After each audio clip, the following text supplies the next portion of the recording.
That Z71 badge in red, full gloss black Tahoe, carbon splitter on a full-size American SUV. Chevy just stopped playing nice. By the end of this video, you'll understand why the Z71 X's most significant interior decision has nothing to do with leather, and why that decision puts this Tahoe in direct competition with a vehicle most Chevy buyers weren't cross-shopping.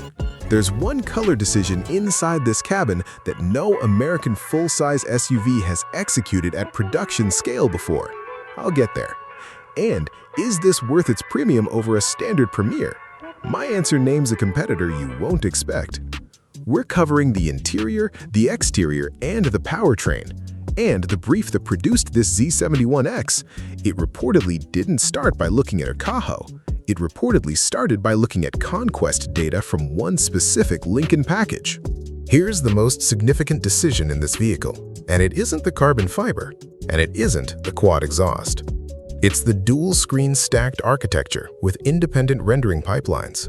Every American full-size SUV, Navigator, Expedition, Suburban runs multi-zone displays on a shared rendering bus. When one screen is processing complex navigation graphics, the other exhibits measurable lag. The Z71 X runs two independent pipelines. The upper landscape screen handles navigation and vehicle diagnostics. The lower portrait screen handles media and vehicle controls. Neither affects the other's performance. My opinion?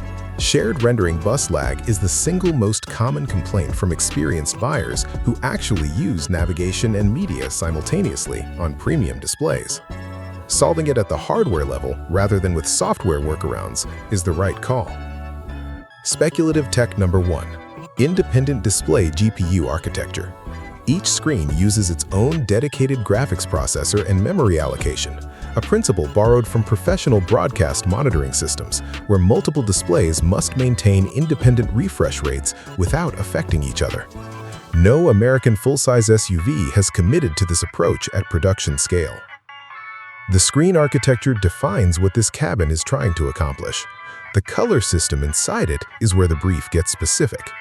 That crimson leather on the upper dashboard, door upper surfaces, and instrument cluster surround isn't just a color choice. It's a deliberate two-tone brief that places a warm, saturated color at eye level and shoulder height, the surfaces your eye travels to naturally when you're seated, while keeping the lower contact surfaces in dark leather that resists wear and soiling. It's the same principle European GT cars have used for decades. Warm atmosphere colors above the visual horizon, dark, practical materials below it. No American full-size SUV has executed this brief at production scale. Chevy had the nerve to do it, and it works. Speculative tech number 2. Driving mode torque preselection. The driving mode dial with its red ring accent reportedly pre-programs torque vectoring distribution before the vehicle moves. Selecting Sport loads rear-biased torque distribution 2 seconds before initial wheel movement via the electronic brake distribution system. Conventional drive modes adjust reactively after wheel behavior is detected. Pre-selection means optimal distribution is active from the first wheel rotation, a principle borrowed directly from rally car pre-stage calibration procedures. For a 5,800-pound SUV pulling onto a highway on-ramp, the difference between reactive and pre-selected torque distribution is immediate. The diamond-quilted pattern on the seats and door lower panels requires double the stitching passes of flat perforated leather, which is why it costs significantly more to produce. Every diamond intersection is a structural stress point. Getting it right across 10,000 production units, not just a show car, is a manufacturing commitment. The red bow tie embroidered on the headrest is the final identity mark. At this price point, it signals intentionality rather than brand obligation. Now, I want to be straightforward about this. The climate control strip below the lower screen is dense. Anyone coming from Lincoln Navigator's more resolved physical control interface will spend real time learning this layout. The screen real estate is exceptional. The physical controls below it require familiarity that a Navigator buyer shouldn't have to earn. The cabin delivers its brief with real authority. Crimson, carbon, diamond quilting, independent screens. The backstory behind why this brief exists reframes what you're about to see on the outside. Here's what I can tell you now. This brief reportedly started not with a Tahoe benchmark, but with a single question asked after reviewing Lincoln Navigator Black Label conquest data. Why are buyers paying $15,000 more for a package that's mostly atmosphere? The Z71 X is Chevy's direct answer to that question, and the exterior is where it gets physical. The full gloss black execution demands a closer look than the color suggests. That aggressive multi-layer front fascia isn't styling. The stacked horizontal grille openings at 3 different depths manage airflow separation between the engine bay cooling requirement and the intercooler intake. The front splitter geometry below the lower grille creates a controlled pressure separation between airflow going under the vehicle and airflow entering the front fascia. That reduces aerodynamic pitch at highway speed on a 210-inch profile. The Z71 X badge in red on the grille and fender is the only color break on the exterior, and that decision is deliberate. On a full-gloss monochromatic vehicle, a single high-contrast accent draws the eye precisely to the identity mark rather than to body panel transitions. One color break placed with intent, that's brand discipline. The massive multi-spoke black wheels sit flush with the fender line. No lip, no gap, which requires precise offset engineering for the specific tire and suspension geometry. Estimated overall length approximately 210 inches on a 120-inch wheelbase. Ground clearance in standard specification approximately 8.0 inches. The quad exhaust outlets and rear diffuser elements give the rear a visual authority that matches the front without repeating it. This exterior holds because every element traces to either a functional decision or a single brand statement, not two, one. But design and engineering mean nothing without the right powertrain. Here's what's under the hood. The Z71 X is expected to carry the 6.2-liter Ecotec 3 V8, producing approximately 420 horsepower and 460 pound-feet of torque. Context: the Lincoln Navigator's twin-turbocharged V6 produces 440 horsepower. The Ford Expedition's 3.5-liter EcoBoost produces 400 horsepower. The Z71 X positions itself squarely in the competitive window with a naturally aspirated torque advantage on sustained delivery. Speculative tech number 3, active rear diffuser pressure management. The rear diffuser with quad exhaust integration reportedly uses active vanes that adjust angle based on vehicle speed. At highway speed, downward angled vanes direct exhaust gases into the low-pressure zone beneath the rear of the vehicle, reducing rear lift through a combined aerodynamic and exhaust pressure effect. On a 5,800-pound SUV, reduced rear lift improves tire contact patch at speed, which directly affects braking distance and high-speed stability.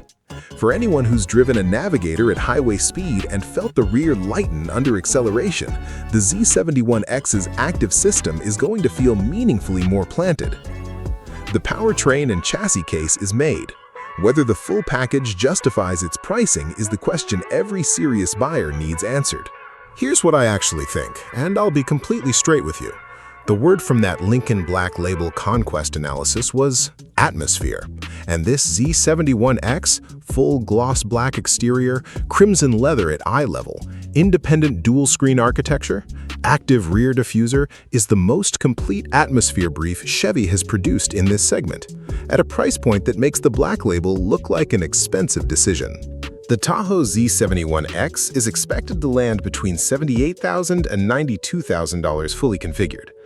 A loaded Lincoln Navigator starts at approximately $80,000. The Navigator Black Label, the package this brief was reportedly built to answer, runs $100,000 to $110,000. The Z71X positions itself below Black Label pricing with a visual and material brief that directly challenges that atmosphere argument. On depreciation, Tahoe has historically outperformed Navigator and Expedition on 5-year residuals because the platform serves both consumer and commercial markets, sustaining consistent used market demand. On maintenance, the naturally aspirated 6.2 Ecotec 3 carries standard GM service costs significantly below Navigator's twin-turbo schedule out of warranty. But I want to be honest about the trade-offs. The climate control strip below the lower screen requires real adaptation time. Anyone coming from a Navigator Black Label's more resolved physical interface will spend the first month learning this layout. Longtime Tahoe owners will appreciate the dramatic interior upgrade, but they'll rightfully question whether the physical control execution fully matches the cabin's overall ambition. And the 420 horsepower peak output trails the Navigator's 440 by a small margin. In practical use, that gap is rarely felt. On the spec sheet comparison, and this buyer profile does compare spec sheets, it's there. Now the strengths. First, independent rendering GPU architecture. For anyone who's experienced navigation lag on a premium display while media runs simultaneously, this solves that problem at the hardware level. No other American full-size SUV has addressed it this way. Second, the crimson and black two-tone brief.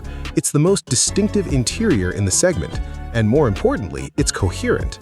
Every surface above the visual horizon carries the crimson, every contact surface carries the dark leather. Here's the call. If you want a full-size luxury SUV with a genuine atmosphere brief, technology that solves real driver problems, and a price well below the Lincoln Black Label, the Z71 X is the most complete American argument right now. If third-row legroom and pure towing payload are the primary requirements, the standard Tahoe High Country gives you more practical capability with a less theatrical grief. At the open, I said that Z71 badge in red was a sign Chevy stopped playing nice. Having walked the full picture, independent dual-screen architecture, crimson and black atmosphere brief, active rear diffuser, that was an understatement. Chevy built a direct answer to Lincoln's most expensive package for significantly less money. I genuinely love your perspective, especially if you've owned a Tahoe or cross-shopped a Navigator Black Label. Drop it below. Tahoe Z71 X at $85K or Lincoln Navigator Black Label at $105K. Same decision, different money. Drop Tahoe or Navigator below. And if you want to see this against the Ford Expedition Stealth Edition, that video is right here. If this kind of real, no-nonsense automotive analysis is what you're looking for, subscribe. I'll see you in the next one.